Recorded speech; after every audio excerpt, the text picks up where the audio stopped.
Hello and welcome to Microsoft Hates Greg. My name is Greg Deckler, and today we're going to be talking about the Microsoft Build Book of News for 2025. So, the Build Conference, I'm recording this, the Build Conference just wrapped up today. I'll post this video probably a little bit later next week. But let's get into this because the first thing that I want to do, right, when I get the Book of News is first thing I do is I'm going to search for Power BI. And so I get, so it's like, okay, there's Power BI, expanding chat with user data capabilities to Power BI and Copilot Studio. Okay, it's AI slop kind of stuff. Keep going. More chat about your data. Power BI report. And so we get to here's the last one. So translytical task flows in Microsoft Fabric in preview. I mean, where do you even start with this? I mean, my God, first of all, just straight up, first of all, whoever came up with the name translytical task flows needs to be immediately fired.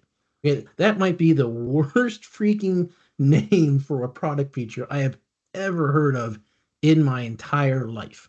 Um, and you'd be forgiven if you have no idea what the heck translytical even means, right? Or I've never heard that term before because I couldn't remember hearing that term. Like I'm like translytical, what the frick? Right? What in the world are they talking about? Right? And they're using it like, oh yeah, like it's a normal thing, right? I asked around to a few different people, and I don't think any of them had ever heard translytical or knew what it was off the top of their head, right? And there's good reason for that. But this is what we get, right? This is the only real Power BI feature that we get is this translytical task flows, which I don't think they're using the term properly technically. I mean, what this is write back, right? So this is the write back that and I thought this was already announced, and I don't swear it wasn't called translytical task flows, but I thought this was announced at the Fabric conference already. So it's not like any kind of big deal. Anyway, so just crazy. But yeah, it's such not a word that it again it just like Microsoft Fabric, translytical does not have its own Wikipedia page, but it does take you to HTAP, right, by Gartner. And then if you go down to Google Trends for the last 5 years, there's been nothing. Nobody searching that term. And I swear to God, this is just me right here, like Googling translytical, like, what? So I think we can go back to like 2004 to present. Oh, okay. Well, there's another spike right here in January of 2015, which I think was kind of when Gartner kind of coined the term, or somebody coined that term. So apparently in January 25, people were like, what? What the leap is translytical, right? And then nothing for a decade, right? Nobody cared until Microsoft comes up with translytical task flows, which so if you don't know, this is like the first one when I searched for it. This is the first one like what the and this is exactly how I was feeling about it. Like what the frick is translytical? But so this is why I don't think they're using it correctly. Like the purpose of and there's a couple articles. This is 2017. This one is from December 2015, right? There's translytical has become synonymous with real time. I'm pretty sure that's not true, but go ahead and you think that way. Whoever wrote this thing. And okay, we'll get into this in a minute.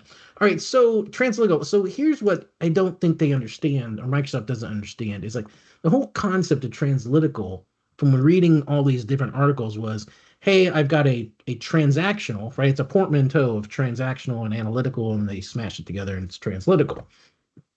Done. But anyway, but the whole purpose of it is it's a transactional database. So it's handling. So you think of like high transactions like an ERP system, blah blah, that kind of stuff, and then you don't have to take the data and ship it off somewhere to analyze it.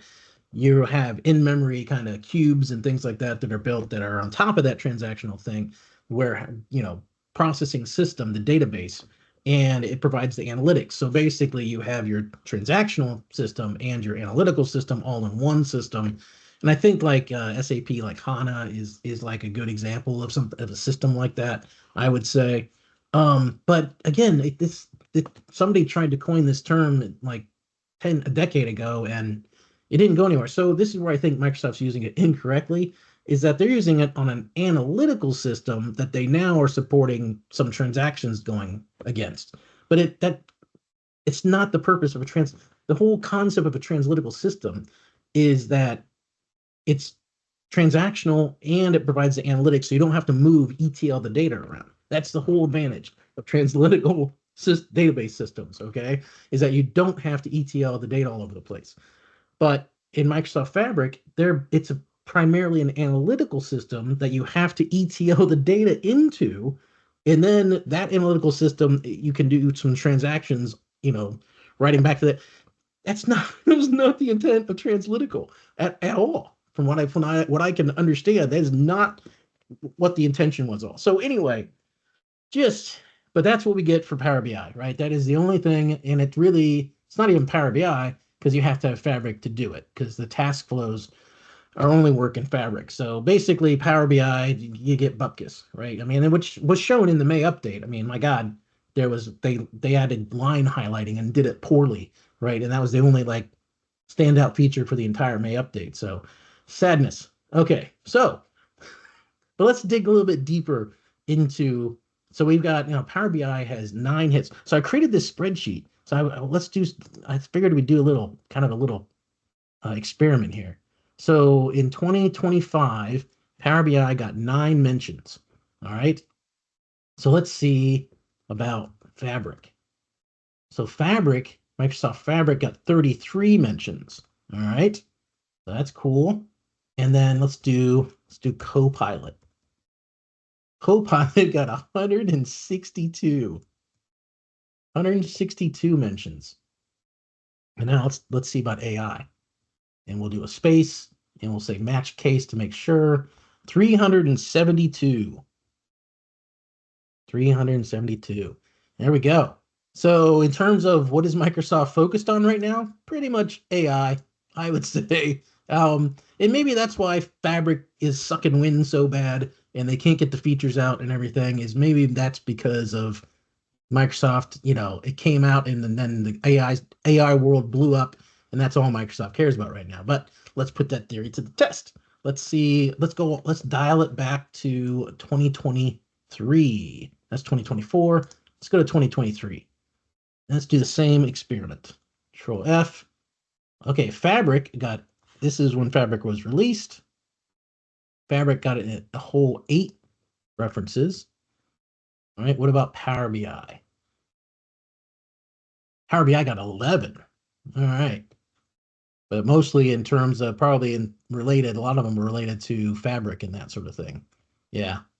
But you're only going to announce Fabric once, right? So, and that's where all the references come from because, so it doesn't surprise me that it'd be mentioned so little times because it doesn't integrate with anything. All right, let's see about Copilot. Copilot. If I could spell. Copilot was mentioned 70 times. And then what about AI? Do the same thing, where we'll do that 124 times. So look at that. So like 3 times more. That's a 3x. This is definitely about 3 times more, roughly, right? This is about 2 times more, roughly, and Power BI basically stayed the same. So let's go and let's do the same thing for Fabric. Fabric in 2024 got 45 mentions. So it's actually gone down. So that's disturbing. I'd be disturbed. I got an entire 1 mention, and it's just around Copilot and Fabric. Wow. That's sad. All right, so let's talk about Copilot. Copilot got 181. So actually Copilot's gone down a little bit, but you could probably roughly say stayed the same. And AI, match the case, 211. So the only thing that is increased consistently is Microsoft talking about AI, and that I don't think that's any big surprise right there. And I would say definitely like maybe Microsoft's interest in Fabric is waning already, right?